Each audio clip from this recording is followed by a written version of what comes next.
What is up, everybody? Welcome back to an all-new episode of the Pack-A-Day Podcast. I'm your host, Andy Herman. You can follow me on Twitter at Andy Herman NFL. You can follow the podcast at Pack-A-Day Podcast. Thanks so much for making Pack-A-Day part of your daily routine. Make sure to like, subscribe, comment, give those 5-star reviews, do all that great stuff because we have awesome guests every single week, like the one and only Justis Mosqueda, who joins us now. You can find him on Twitter at JUMOSQ, Jumask. Justis, how the heck are you doing, my friend?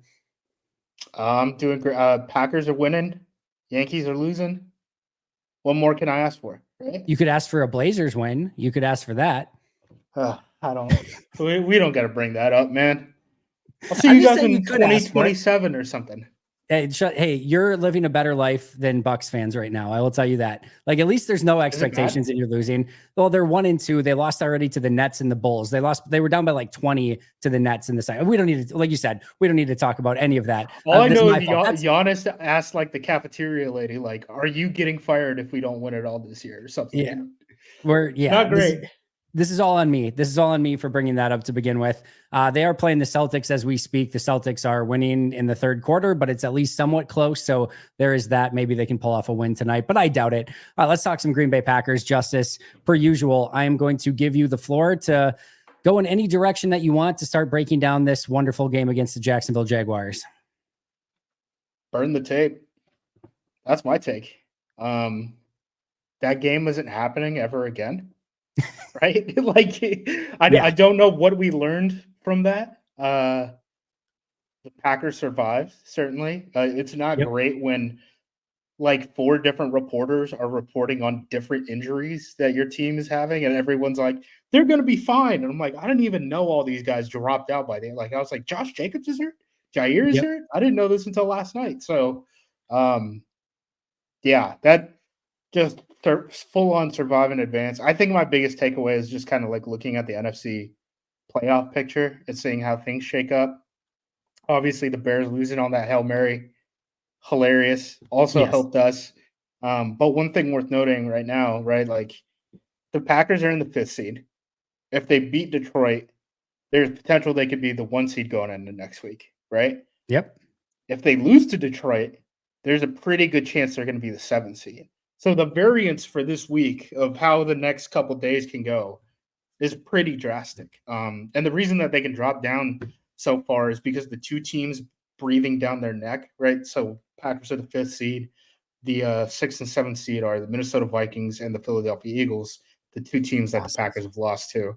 You also have to remind yourself that like the NFC South has basically been decided already. I know that's weird saying this in October, but the Falcons not only have a better record than the Buccaneers, but they've gone 2-0 against them. So they're going to win the head-to-head there, right? And then the Saints and Panthers are just horrendous. I mean, the Saints have lost 6 straight. It's the biggest losing streak in the NFL right now. Carolina is doo-doo. They're also playing this week, by the way. Like, that might decide who ends up, picking first overall next year in Green Bay. So, the NFC South is kind of decided already. I think Atlanta's getting that spot unless they just have a total collapse down the stretch. And even then, I think only Tampa's really in the conversation. I don't think the Saints are going to do anything with that. I know the Saints, there were stories coming out today where it was like their players are now want to take ownership of the team because they don't trust the coaches, and they got to start doing it from a player-led standpoint. And I'm like, this is not good. Have the Saints are their bye yet? Because if not, like I don't understand how Dennis Allen can make it through that. Like it has been a nightmare. Andy, I don't understand how Dennis Allen survived Week 18 last year. When Jameis Winston punched it in with Jamal Williams at the last second. If you would have asked me after that game which of these coaches was going to get fired, I would have said Dennis Allen instead of Arthur Smith for sure. And then the other thing I want to bring up, NFC West. The NFC West, you're going to see all this stuff about how the NFC North has, the best record up to this point, and since the league has been invented, basically. The NFC West is a 3-way tie for right now for the leader there. The Niners winning against the Cowboys last night. I'd say last night because we're recording this on Monday. That I think kept their season alive and is a bummer. Because I don't really want to play San Francisco. Their defense is getting better. You think at some point McCaffrey's going to come back, right? Just in time for Green Bay. Just in time for Green Bay is when Christian McCaffrey's going to come back. You can book that one right now. So yeah, unfortunately, the NFC is very much alive. The Packers have found themselves competing for a wild card spot and the NFC North at a time when the NFC North is historically competitive, and like a 4-2 team is the 7th seed right now in the NFC. So, something to keep an eye on. There's big variance on how this could go. Yeah, it's very tough sledding in the NFC. Going back to the Saints for a second, they have a week 12 bye week. Their game's upcoming, like you said, at Carolina this week. Then they have Atlanta, and then they have Cleveland. Like if they go even like 1-2 in those games, like I don't know how they make it past the bye week without making a change there. Big disappointment in Spencer Rattler so far, but I digress. I didn't see that whole game, but I saw like Jake Hayner was in, and I was like, oh man, Rattler got for the hurt. second straight week. No, they benched him for the second. Yeah, that's what I was like. Rattler got hurt. It's like, nope, he got benched, and I was like, well, they have nothing. Like I mean, they have Kamara and nothing. Like I think Olave big extension. Shout out to Kamara. Yeah, kicking the can down the road again, just never taking their medicine. You, me, and Ken Ingalls could hop on a podcast for a solid 7 days talking about the Saints, like complete failures from a salary cap standpoint, and it would probably be like it'd be entertaining. It's funny though, just going back to the original conversation of like, what's the takeaways from this game? It's really been, and I hate the word like narrative because I feel like it's like we're trying to spin something from a narrative standpoint, which is the last thing I ever want to or try to do. It just like usually games tell us a story and we learn certain things or, figure out certain things about the team. I'm really, to your point of like burning the tape, I was really sort of just trying to figure out, other than like they found a way to win. Like the Malik Willis story is really cool, but even that was like 5-6 passes in this game. Josh Jacobs kind of put the team on his back. We saw some decent things from like Edgerrin Cooper and stuff like that, but like there wasn't a ton to like really sink your teeth into this one and be like, this is something that I learned about how this team can operate moving forward, or something they did just atrociously bad that, oh my God, this is going to be their Achilles heel forever. It just didn't feel like there was, as much as I thought this was a crazy game, ebb and flow, tons to talk about. The more that I dug into it, I'm just like, there's not that much. And I don't, like, to your point, I don't think there's actually much that is ever going to happen like this game again. And I think that's spot on. Yeah. I mean, a lot of things happened, right? Yeah. You can experience the game as it rolled out. I mean, it's an entertaining game, if nothing else. Right. But in terms of, the same thing that you said, where it's like, coming out of this game, what have we learned about the 2024 Green Bay Packers? I'm like, I don't know. Like, they have some decent depth. Like, even like some of the depth question marks where I'm like, Stokes. I'm like, we've talked about Stokes already, right? Like, Edgerrin Cooper continues to play well. We've talked about that already, right? Yep. Evan Williams seems to be a pretty big part of the defense. You don't want to lose that guy. That's pretty important. Even the Malik Willis story, we played for 2 weeks earlier this year. Like even that is something like none of this is really new. I guess some of the big runs that ended up getting called back with Josh Jacobs. I think maybe that's something where it's like the Josh Jacobs thing is so weird. And I know you go in the press room with these guys, so I don't want to like call out. No, go for it. You're fine. I very rarely do interviews with the players because of me doing. I was talking about beat reporters. Gotcha. Oh no, you're fine. You're whatever. So, all right, one guy who keeps talking about this, and I don't have anything against him. I just think it's weird that he keeps bringing this up. Oh, are you talking? I know exactly what you're talking about. No, please do. Ryan Wood, 20 carries for Josh Jacobs, and I don't understand why he's so adamant on Josh Jacobs needs to get 20 carries a game. LaFleur has always rotated the backs, right?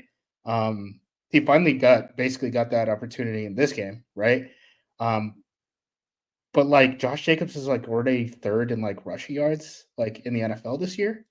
Yeah. So I don't understand why there's like this narrative of like we're underutilizing Josh Jacobs and all this stuff. So like maybe that's when we're talking about narrative, right, and constructing that narrative, maybe that's something, especially if you account for, the rushing yards that ended up getting called back. Still kind of worried about like Rasheed Walker and just the holding penalties and just penalties in general. And I don't know, man, like, are we sure he's going to be the left tackle moving forward? Like, he's okay, but like, how much money is he going to ask for? What can you do with that money? Like all that stuff. I don't know. It's a big question mark to me. He's not a free agent, obviously, this offseason, free agent the following offseason. So no, he's got a ways to go to prove it right now, which is very disappointing because I really, really enjoyed the way that he played at the end of last year. I was really excited about it. I thought he had a really good camp, like just clearly won the left tackle spot. It wasn't even in question really at any point in training camp. Thought he had a really nice camp. At the time of the draft, remember, oh yeah, you and LaFleur both said that Jordan Morgan was a left tackle. Yep. Like I know this gets brushed away and we think of Jordan Morgan as like rotational right tackle right now. They were adamant that he was going to get an opportunity at left tackle. And then I think Walker just beat him. Yeah, I think slowly they were just like, we got to feed him less. Okay, we're just going to ride with Walker at left tackle right now. I think they came to the conclusion very quickly in camp that like, all right, Myers is going to start at center. Elton's going to start at left guard. Zach Tom's going to start at right tackle. Rashid's going to start at left tackle. And the weak link was right guard. So let's plug him in at right guard and see if he can either push Sean Ryan or beat out Sean Ryan. I think that was very clearly the distinction. But to Rasheed Walker's credit, like he was really, really, he just beat him out clean. And there's never any question as to whether or not he was going to be the left tackle. I went into the season feeling like not only would he be the tackle this year, but going into the future as well. It's been one of the least talked about kind of disappointing aspects of this team so far is just his play at left tackle. And I've like kind of want to be like, all right, like I've seen him play well before. Let's not jump to too many conclusions. I thought this might've been his worst game of the season so far. And he's not had a great start to the season. So it's not trending in the right direction. And I just keep wanting a little bit more from a player that I saw play some pretty darn good football at the end of last year. Yeah, I know it's a weird thing to say, but like even guys who are highly penalized, like Laramie Tunsil's highly penalized right now, right? Yep. But you live with it because it's Laramie Tunsil.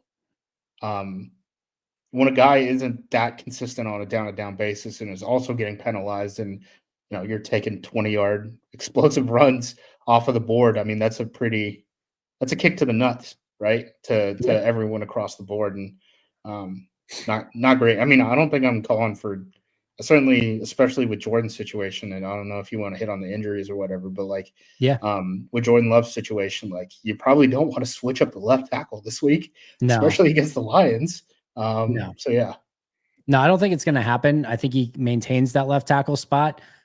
We do know that Green Bay is willing to throw some competitions in there. Even if they decided to do something, I almost feel like it would maybe be Dillard or Telfort that would start rotating in even more than Morgan, and just to like maybe light a fire like they did last year. And then all of a sudden Walker started playing a whole heck of a lot better.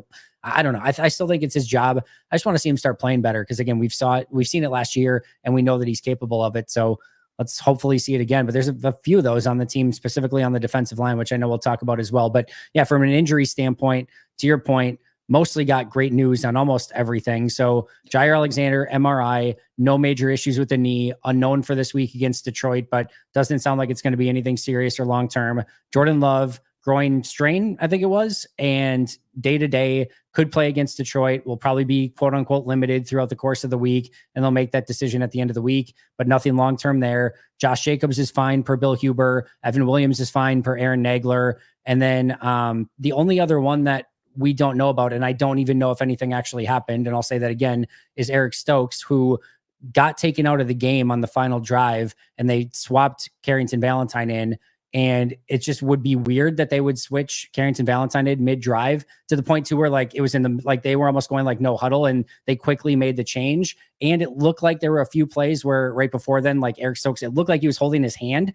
So I don't want to say it for sure. I'm not reporting there's an injury or anything like that, but just a weird circumstance at the end. So that's the other one. That's the only one I haven't heard anything on whatsoever. So, but mostly on Monday, great news from an injury standpoint. Yeah, for sure. And I think Josh Myers is another one to keep an eye on.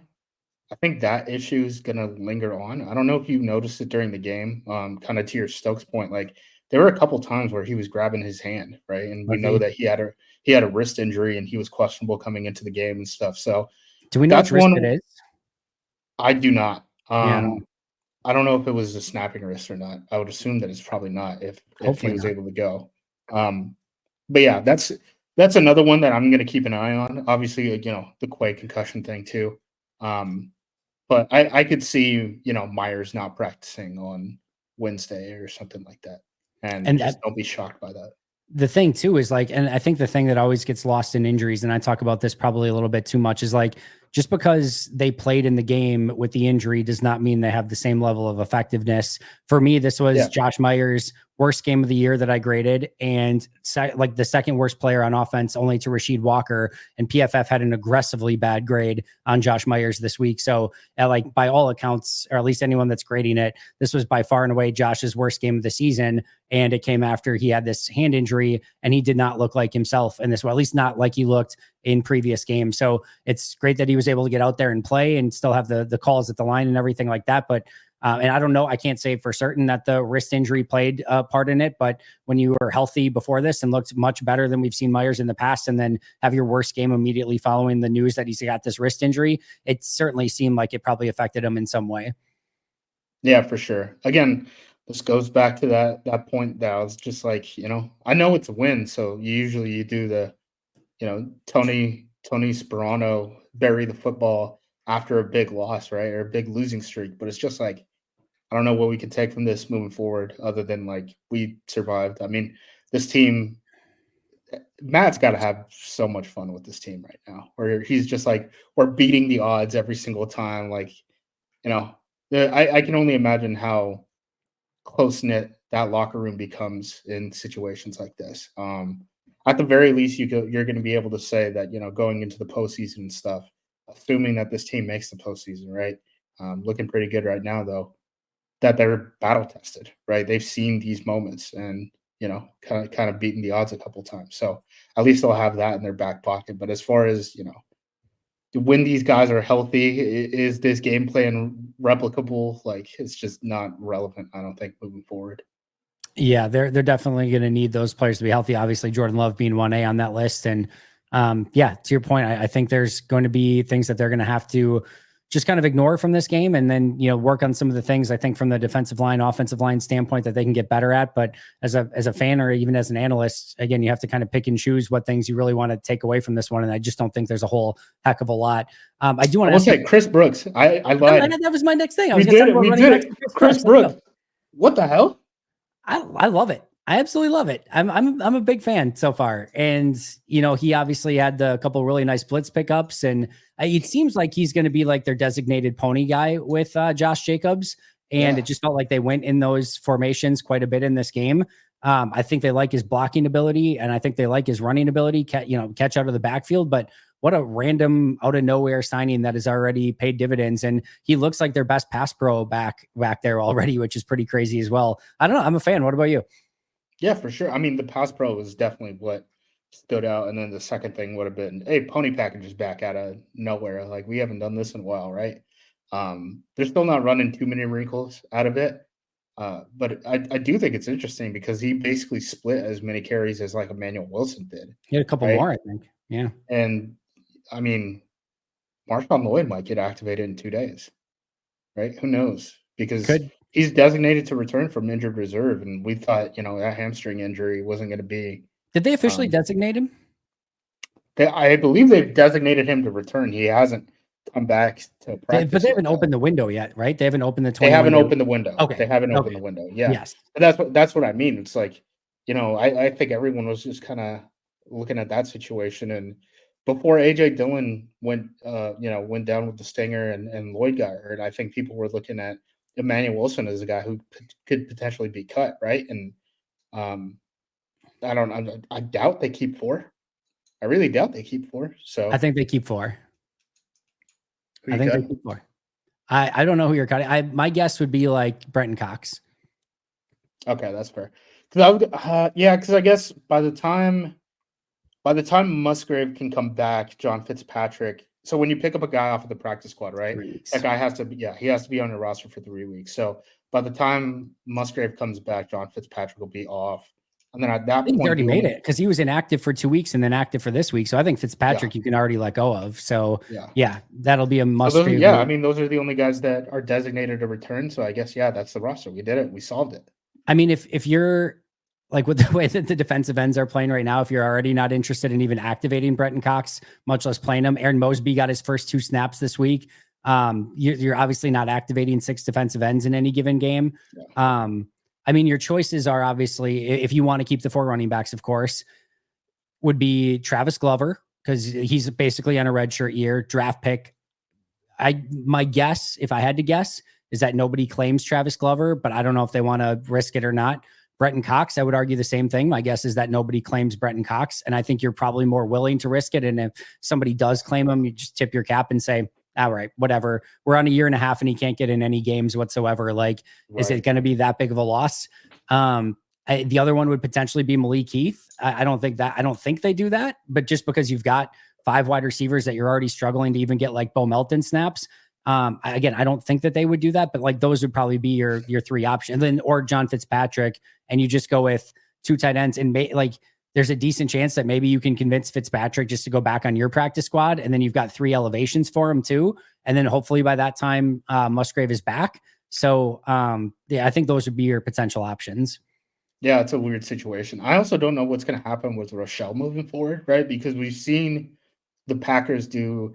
I mean, the 2 big examples that I would give Packers fans is Patrick Taylor, and then earlier this year with Andrew Beck, the fullback, right? Where we exhaust your 3 elevations, and then once your elevations are up and you're a veteran player, it's catch and release, right? And then if there's an injury, we'll do the thing where Patrick Taylor is signed to the Patriots practice squad and we pluck you up to get the 53.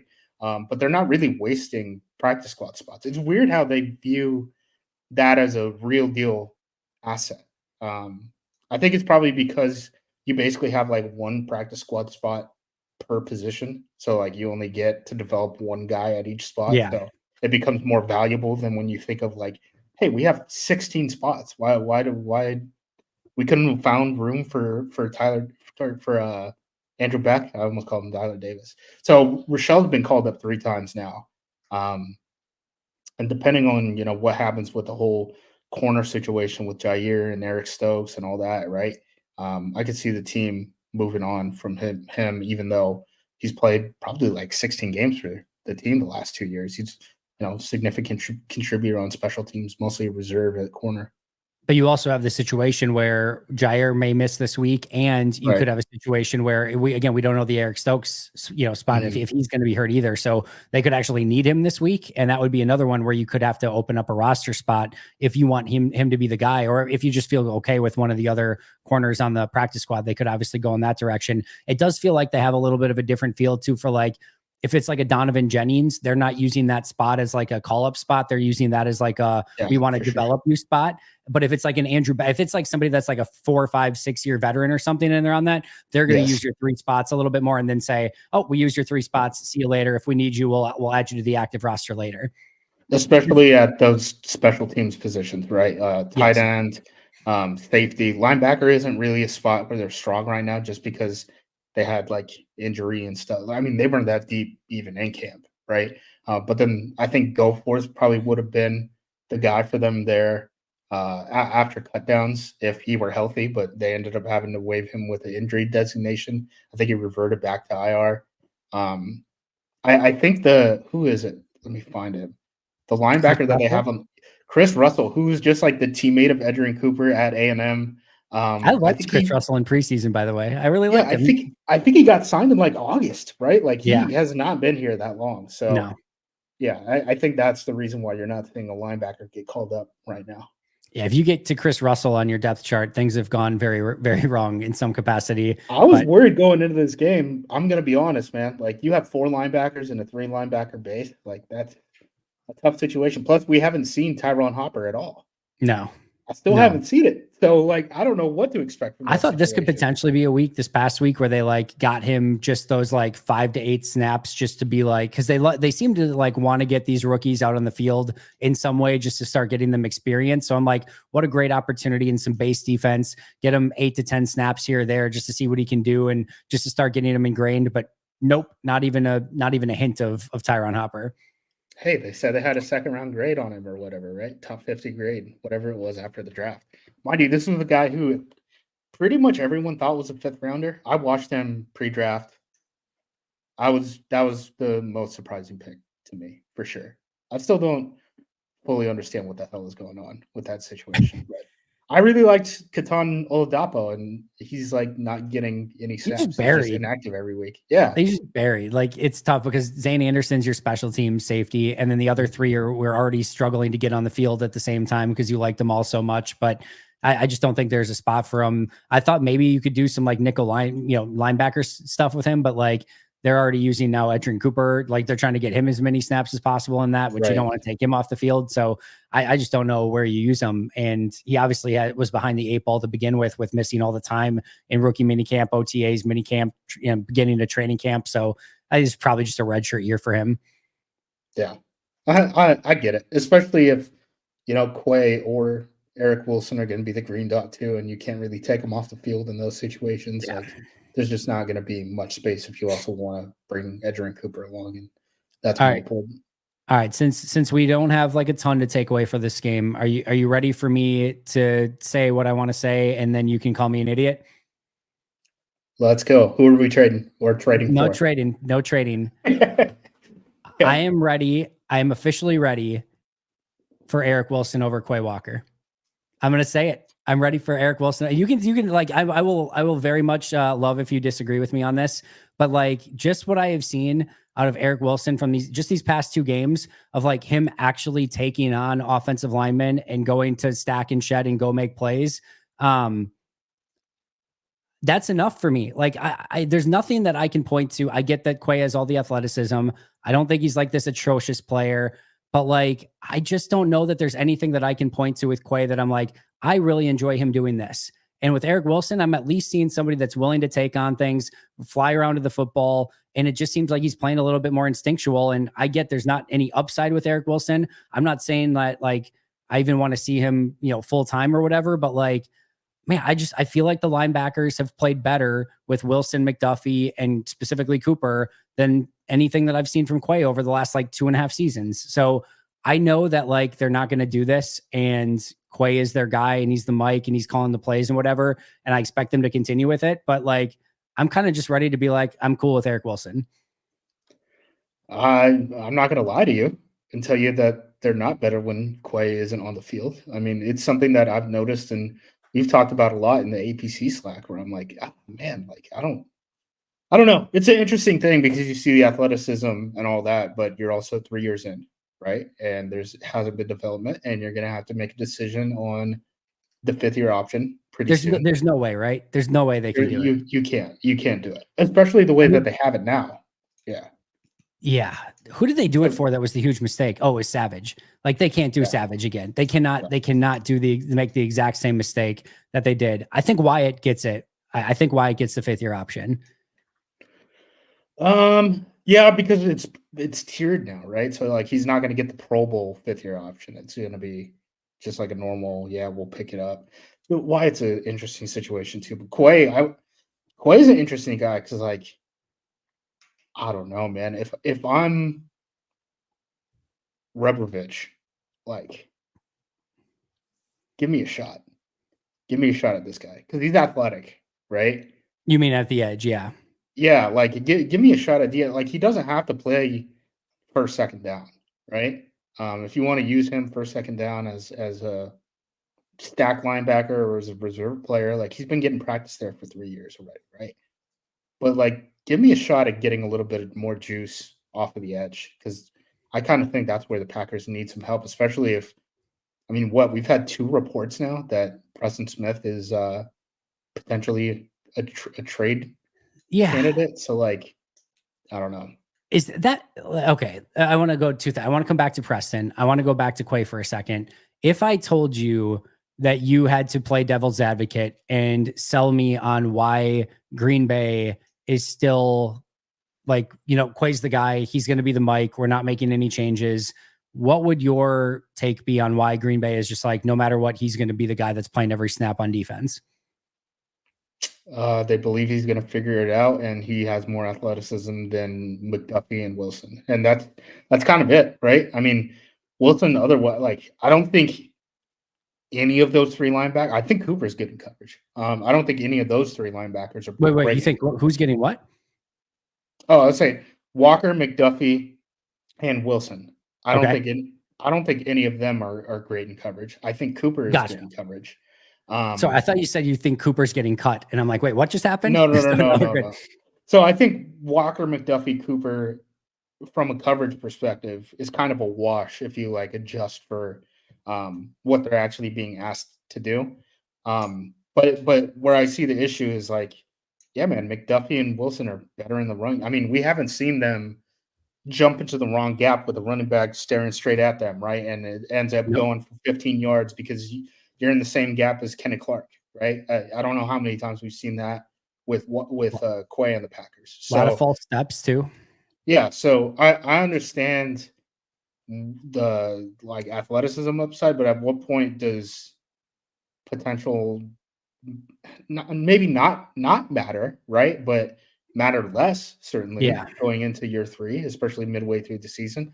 So edge is not a position where you're learning a lot, right? Like outside of stunt paths, like you're kind of just lining up in a gap, penetrating, keep your outside shoulder free, right? And then just get into the backfield as quick as possible, find the quarterback. Walker's big enough, right? Even as a linebacker, that I think he can do some of that stuff, even if it's 2nd and 8 Let, instead let, of let me a 3rd and counterbalance this though 16. for a minute. Let me counterbalance this for a minute because I've also seen Quay Walker go one-on-one on a blitz against a running back multiple times and get absolutely stuffed. So like my one thing is like, am I going to be that convinced that he can now go up against tight ends, offensive tackles, and win the one-on-ones in those situations? Well, I mean, you can use him as like a walk down guy, right? I mean, they do a lot of the mud front stuff and things like that. Like, I don't know. I mean, if you're asking me what does Quay do well, Quay is an athlete. And that's Yep. kind of where it stops and starts. And okay, if I just have a raw athlete, where do I want to Yeah, put I this get you what guy? you're saying for sure. I need him to be a pass rusher. So yeah, it's hard conversations. You And know what the worst thing is too? Do you know who the top linebacker in this draft is? I do not. All right. Is it a Georgia guy? Are you going to tell me it's a Georgia guy? Is it going to be another like? Guess the last name. It is a Georgia guy. Guess the last name. Is it Walker? Like I don't know. Is it really? Is it his brother? No relation. No Okay. relation, but Jalen Walker. So there's 2 guys in the top 50 on the consensus draft board right now. It's Jalen Walker at 26. And then number 2 is Harold Perkins, who's Okay. like 220 pounds soaking wet, was an All-American pass rusher at LSU as a freshman, and currently has a torn ACL, hasn't really been able to transition from the edge to the linebacker position successfully over the last 2 You know years. college better than I do. Is linebacker just dead in college? It's Because so bad. It's so I know that bad. they just use athletes just to kind of chase after everything. Is it just yeah? It's so bad. The mint tight front, if you look that up, TITE, right? And then mint, like, what you put in Yep. your mouth when your breath smells bad. It's kind of like what Barry did, but with one. You basically don't use an edge rusher.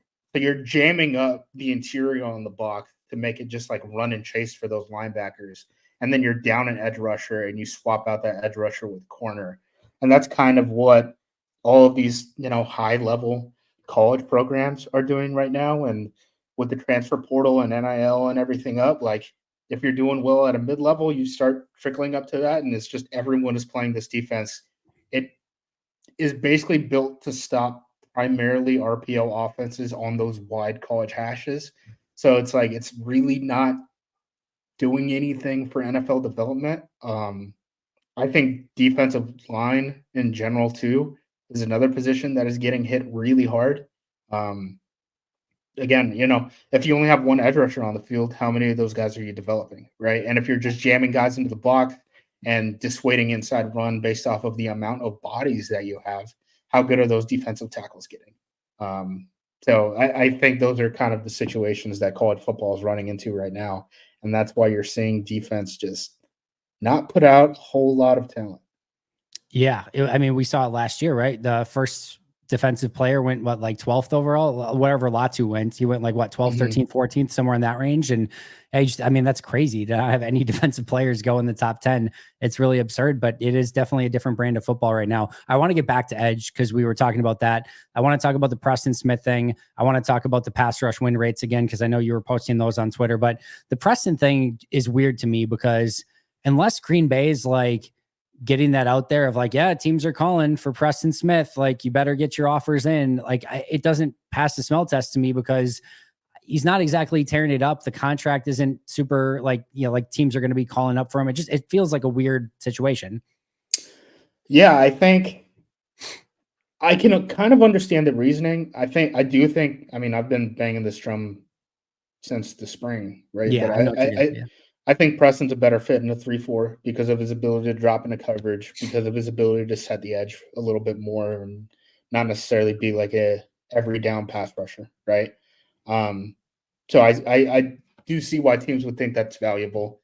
And then I guess the second thing is just the incentives on his contract, right? Like if he gets 10 sacks, he's going to make a pretty good amount of money. And the team that trades for him inherits that contract. Now, Preston, we're at midseason. Preston's a pretty far away from 10 sacks right now, but they think like maybe the off chance of saving salary cap in that situation is worth it. The other thing too, that maybe this is the best reason, honestly. It's just that, Van Ness is 23 years old. He's a former first round pick. We spent a very high draft pick on this kid. He still doesn't know a pass rush move right now. He's still athletic. And if your belief is that, he has to get game reps to get better at that, then clearing the path for those game reps isn't crazy to me. I think right now, Preston is probably still a better pass rusher than LVM, though. And that's not even his strength, right? No. Preston's strength. So, yeah, it would be interesting to basically downgrade, for lack of a better term, at defensive end to get more athletic and younger, just so that you have your ducks in order going into next season. I will say, this upcoming college draft, I've studied a lot of these guys, but people have said that like the edge rushers or what is good in this upcoming class. So maybe it's one of those situations where it's like, we're going to spend a first round pick on something. There's a lot of these edge rushers. Like we should probably get an answer on LVN before we potentially make a mistake one way or another, right? And that's really what Goody sort of did with the Rasul Douglas trade at the time, was clear a path for Carrington Valentine, Eric Stokes coming back, and some of these corners that he felt needed to play and that they specifically needed to get an evaluation on prior to the start of the 2024 season. Now, obviously they're in a different spot right now than they were at the trade deadline last year, but I could very and we don't know, like maybe they really like Mosby or they really like Brenton Cox, but they just can't get him on the field right now because of the other four. I don't think that's the case. I don't want to be very clear. I kind of doubt that. I think Mosby's an interesting guy because of his body type, right? Because he's a special teams guy who is an edge rusher. And there's not a lot of those guys. So I think that's why he's being activated. I think if they had to play one actually at defensive end, they'd probably play Cox over Mosby. It's just that Mosby can play those special teams reps. But whether or not, I mean, there's teams that get in 5 pass rushers in a game, right? Like if they really thought Cox was that big of a difference maker, Cox would have been on the field by now. Cox wouldn't have been passed up by Keyshawn Banks, who's now, I believe he's with the UFL. I think he signed with the UFL. Got called up last playoffs to play over Brenton Cox from the practice squad. So I'm not sold that Cox is some hidden gem and the team is just so smart for stashing him away. Yeah, that's why I said earlier, I think if you do have to open a spot, I think that's one way that you could definitely open a spot. I know this is you're the last person I should be asking this about, because I know you have a desire and propensity to want to see smaller players at defensive end, not bigger players. But I kind of like Carl Brooks as a potential, just sometimes on the edge. I'm not saying all the time. And I know we're already trying to clear, space for LVN, but I kind of don't mind and don't hate that he had a play out there this past week that he looked pretty decent doing it. I kind of don't hate the idea of a Rashawn Gary, Carl Brooks defensive end with Kenny Clark and Devontae Wyatt on the interior, but I will allow you to talk me out of it. I like it better in pass rushing situations for Yes. sure. When he could do picks and stuff. Like there's sometimes where Kenny Clark will be at the end and Rashawn Gary will be a defensive tackle, and they figure out a way how to run some sort of game to get those guys open. I definitely like Brooks in those situations. I wouldn't play him there on an every down basis. No, I agree with that. In part because you just need the reps at defensive tackle too, right? Like who knows how often they're going to have Wooden activated. TJ Slayton's obviously on a pitch count. Devontae is coming off of an injury. But yeah, I mean, getting Brooks on the field more, sign me up. I know he hasn't had as many splashes as he had last season, but coming into the year, I would have guessed. I mean, I would have thought Brooks would have been closer to pushing Wyatt for a starting job than just TJ Slayton owning it and getting his pitch count, but still starting every single week. So Yeah. get him on the field more. You're not going to hear any bitching and complaining about me, especially when the pass rush is looking like it is right now, when it's just straight rushes at least. Yeah, it's not been great. A couple other things before we get out of here. Thoughts on Javon Bullard's struggles this past week? Yeah, I don't know what the situation is there. Because again, I'm not necessarily so. I know people use Keyshawn as like a pinata for some reason. I understand that last season he didn't have the best season, but it was his first time really playing that position, and now he's like league average at both slot corner and outside. There's nothing.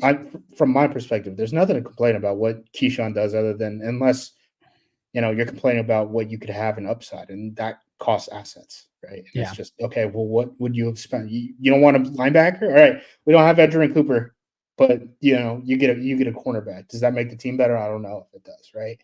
I'm not certain that our best unit isn't Keyshawn in the slot and Carrington Valentine outside opposite of Jair. And I know that's tough to, you're basically fitting a guy who started the season as, your full-time safety. But I don't know if Bullard is one of the best 5 DBs out there right now. And I know we haven't gotten a lot of Carrington Valentine. I still, would like to see at least a little bit more of a rotation. I'm certainly out on Stokes. I don't think Stokes had a great game in this one either. Nope. He hasn't had a great season overall. Nope. Jair's been playing much better since the Eagles game.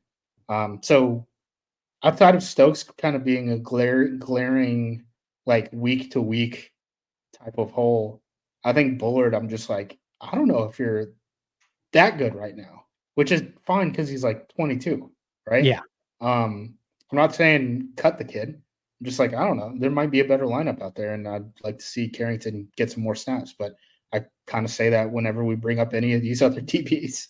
Yeah, no, I still like him in the big nickel and just getting those guys on the field together. And I think there's a role, but I think last game against Houston where Bullard played like 20 some snaps as the big nickel, like that kind of felt right. Now the issue was they were using Stokes on the outside and not Valentine on the outside. When they did that, that to me was the bigger issue.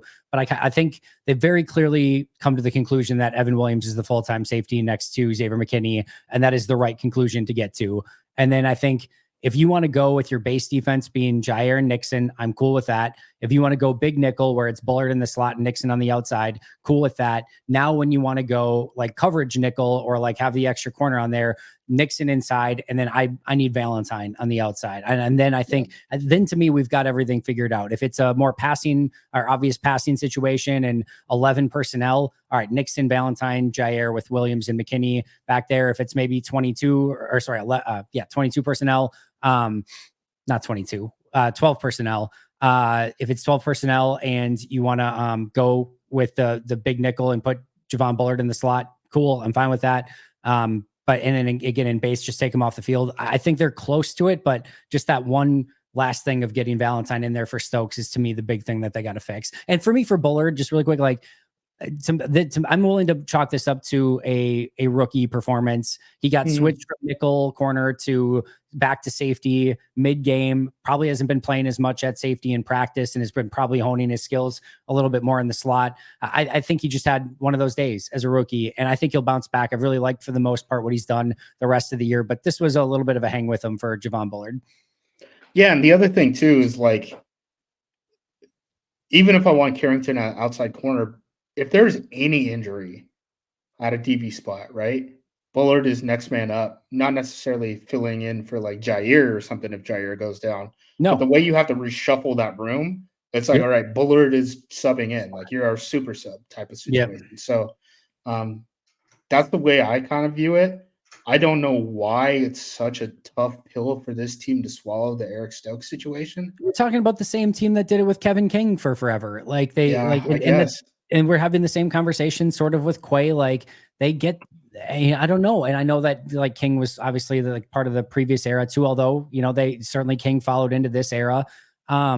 They just stick with these guys and it feels like they just can't find a way to pull the Band-Aid and say like, yeah, we got this one wrong and we're going to move on. But in like other scenarios, you see Amari Rodgers and Kamal Martin and like other guys where they'll just be like completely rip the Band-Aid and be like, or even like a 7th round pick in the quarterback this year, Right. who I can't think. Yeah, Michael Pratt, where they're just like, we're good. We don't even want him on the practice squad. We're ready to rip that one completely. Like, it's just so weird to me that some of these guys, they are just do not give up on ever, seemingly. Yeah, and they had so many outs, right? Yeah, Carrington plays well. You obviously thought enough about Keyshawn to have him practice at outside corner at some point, during the summer, when guys were down and stuff like that. And he's doing that in games right now. You drafted another corner. I don't like. How do you think that was going to fit in, right? Yeah. All these injuries that have happened to Stokes.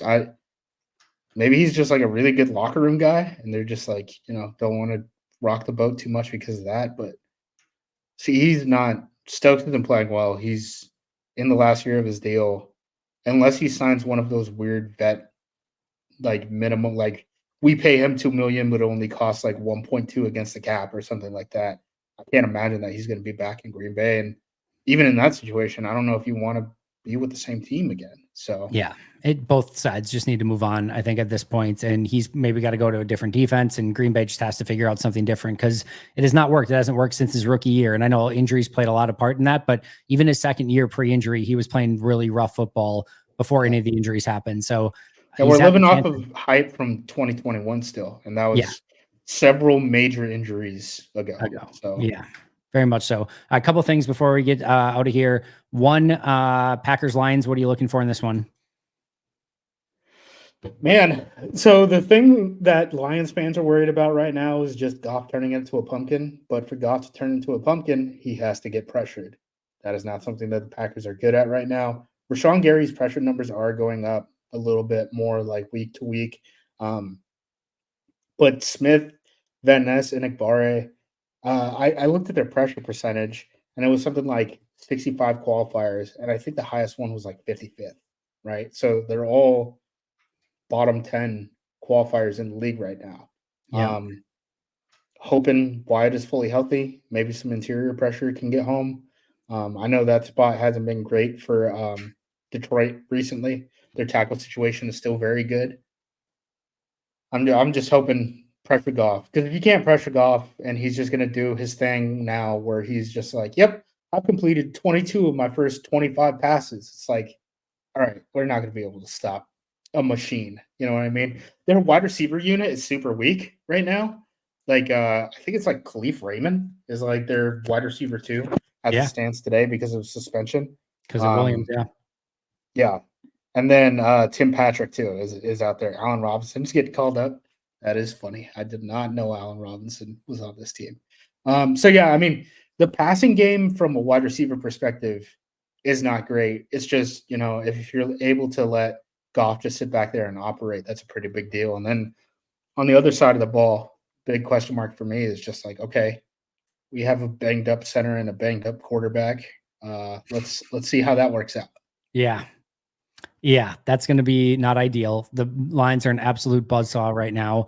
You get no Aiden Hutchinson, which is definitely a nice advantage. You get no Jamison Williams, which is definitely a nice advantage. But ask Tennessee how much that mattered last week. And I know Green Bay's better than Tennessee, but still, they are a absolute machine. They're going to run like those safeties are very good. Like yes. Those safeties might be the best safety pairing in football. Kirby, Joseph, the guy who he picked off Aaron Rodgers multiple times in that one game at the end, right? And then Brian Branch, who moved over. I mean, Packers fans probably know Brian Branch. They were begging for him to be a Packer in the first round a couple years ago. He's actually a full-time safety now. Last year, he was playing in the slot for him. Terrion Arnold is very handsy. Like, he Very might handy. end up being like one of the most penalized players in the entire sport, maybe like the last decade by the end of this season. So that's something to watch out for. But all those guys are kind of getting after the pass rusher a little bit. That interior is pretty good. I saw the Josh Paschal thing. I don't know if he's playing or not. I know basically he had like a benign tumor that was part of his own draft process. Okay. He was at Kentucky. He ended up having to miss a year when he was at Kentucky, and I think they rediscovered another benign tumor in him. I don't know what the situation was though. I didn't fully read up into that. So Okay. he might be one of the replacements for Aiden Hutchinson, right? Is why that's important. So keep an eye on that. It's going to be a very interesting matchup. Hopefully Green Bay can find a way to get the best of it. And hopefully the injuries don't play a major factor in this game, but Green Bay's been weird when they've had players out and they sort of play up to it at times. And who knows, football is crazy. And either way, I'm very excited for this. I think Detroit opened as 4-point favorites. Should be a fun game no matter what at Lambeau. Very last thing. Could it be the end of two former Packer great eras in Mike McCarthy and Aaron Rodgers that we are seeing be done right in front of our eyes? And could this be it? Could we be seeing the very last seasons of McCarthy and Rodgers? Well, McCarthy, I think, is done. That team just has not lived up to expectations. I don't know what. Just think of like the internal monologue of the Dallas Cowboys right now, right? You've basically already spent the money. Yeah. Where can you go from here? Internally, you have to go for save your coach because that is the only wiggle room that gives you any opportunity in the near future. And Jerry's not getting any younger, right? Like, people have been saying this for a decade now. Who's fired too? It's Bill. It's Bill. It's 1,000,000% Bill. Yeah. It's 1,000,000% Bill. There's no question about it. Yeah. I don't know if Bill will take it. I think Bill will take it. Will Belichick take it, do you think? I don't know. I think Belichick would want full control of the front office, or at least a big enough say. And I think Belichick's going to come in with his own cronies too. And I don't know if Jerry wants to do that. I think that's gonna be interesting. Jerry likes everyone working for him, and I think Belichick wants people to work for him. And so I don't know if that's going to fit. Jerry got Parcells. If Jerry got figured out Parcells, I don't know. Maybe Belichick just follows in the Parcells footsteps. I don't know. Who knows? Parcells coached the Jets and told Belichick, do not do this. And he resigned on a napkin, right? So how much that matters. So especially with Jacksonville potentially opening up, everything that I've heard there is a mess. Just internally, like, there's just basically like a giant political battle happening from like 15 different angles. Belichick, known to like the beach, right? Like, I can see him just like Shad Khan signs a giant check to make himself look like not the biggest bozo in the world. Belichick says, good, I have full control. I get to hang out on the beach. I get to hire all my friends. Like, this is exactly how I wanted to end my career. I think that makes a little bit more sense than Jerry. But I think Jerry is going to try to sign Bill. Aaron is due $37.5 million next year. That is a lot of money to walk away from. As someone, when I was with the XFL, my boss's boss was Oliver Luck, father of Andrew Luck. I got to see the whole situation kind of develop in terms of Andrew walking away from that money, right? And every single person would tell Andrew and Oliver to their faces, I guess I should say, there's no way that you're going to turn down all this. Like, you're going to be back in a year. You're going to be back in 2 years, whatever it is. You can sign a $100 million deal. You're going to come back. No one believes that people will actually turn down these type of figures down, right? So Andrew did it.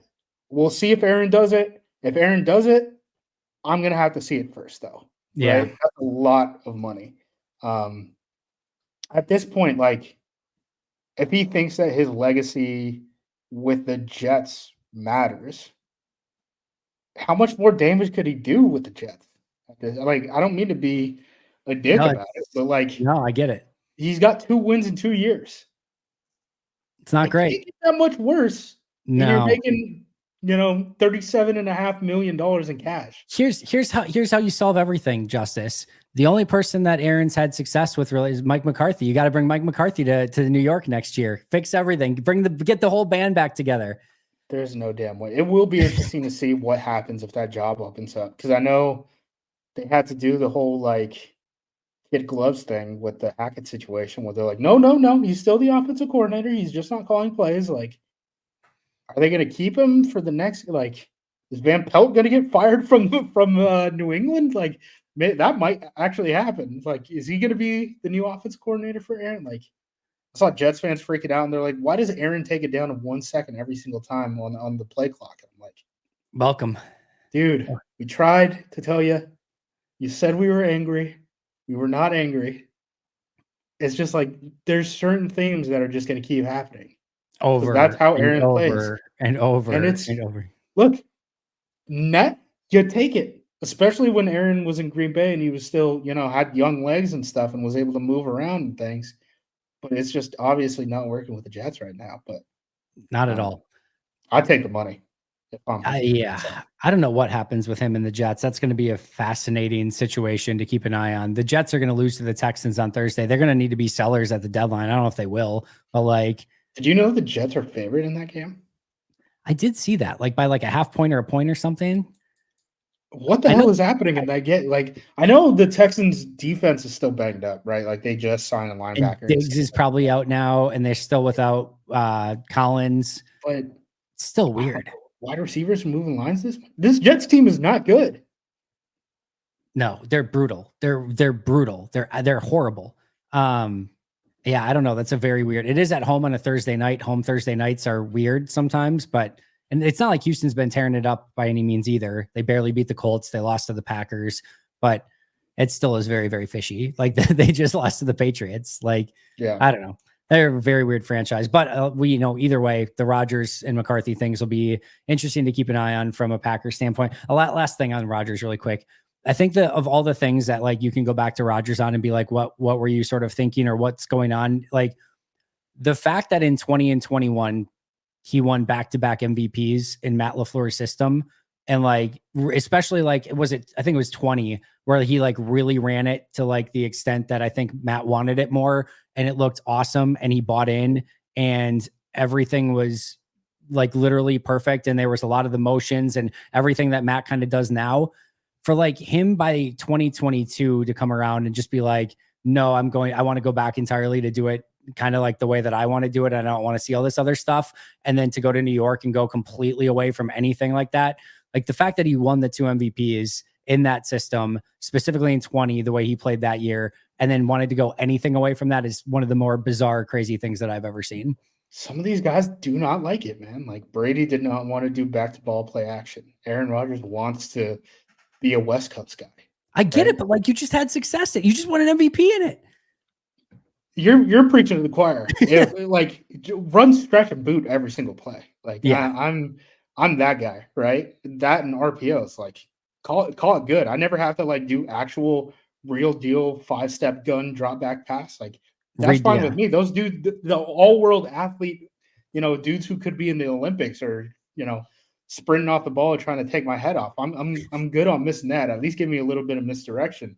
But some guys do not like it. It's a odd thing. I do think like I know people make the jokes where they're like, he's just bringing in all his friends and stuff like that. He's trying to win how he wants to win, and I think Jets fans just didn't believe it. Yeah, I think they were just like, no, we're not going to like sacrifice things just to placate his playing style. It's like you're gonna have to. You want him under center. Yeah. So you're selling your soul in a way, like just in the fact that you get this potential high-end quarterback, but you're going to have to do some very specific things his way in order to get it. And if it, like to your point earlier, if it pays off and he plays well, by far and away worth it. But when it doesn't go well, it can go very sour very, very fast. All right, Justis, awesome stuff as always. You're the absolute best. Where can we find all of your incredible work? AcmePackingCompany.com, Twitter /X @JUMOSQ. I'll probably be tweeting about the Dodgers a decent amount, be tweeting about my Ducks, number 1 ranked Ducks. I was told the Big Ten is going to be hard. Big old bad boys. It's going to be tough. Did It's Evan gonna be Williams? tough to Evan run the Williams didn't ball. have any eligibility left, did he? I don't know if he had a fifth year, actually. He transferred in for one season from Fresno State. Can you imagine if they still had Evan Williams playing for him? Yeah, dude, that would be so cool. Yeah, but we don't got him right now. We got Michigan this week. Excited for Michigan to throw for 5 yards. That'll be fun. College football. What a game. Justis, you're the best. Follow him on Twitter at JUMOSQ. You can find me at Andy Herman NFL. You can find the podcast at Pack-A-Day Podcast. That's going to do it for Justis and I today. But until next time, and as always, go Pack Go.